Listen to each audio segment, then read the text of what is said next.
आमच्या भावाला जोक मारायची सवय आहे. अफवा, गोंधळ, नाटक, नौटंकी सगळ्या गोष्टी करायची सवय आहे. असं आहे, तुमचा पक्ष नेमका कोणता हे तुम्ही ठरवलं पाहिजे. आजची वस्तुस्थिती ही आहे की भाजपनी त्यांचा पक्ष रवी राणा, नवनीत राणाच्या खुटाले बांधलेला आहे. आता राहायला विषय माझा. मी जन्मली इथे, मरणार इथेच आहे.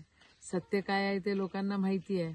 आणि तुम्ही जी गुंडागर्दी, दादागिरी करतायत हे लोकांना अजिबात आवडत नाहीये.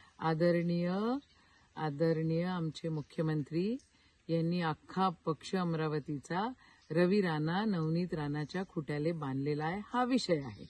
आता तुम्ही म्हटला काळ्या दगडावरची पांढरी रेष, मी म्हटलो पांढऱ्या दगडावरची काळी रेष अशी आहे की जेव्हा भाजपचा तुमचा उपयोग संपून जाईल तेव्हा भाजप तुम्हालाच फेकटून देणार आहे. जय हिंद, जय महाराष्ट्र.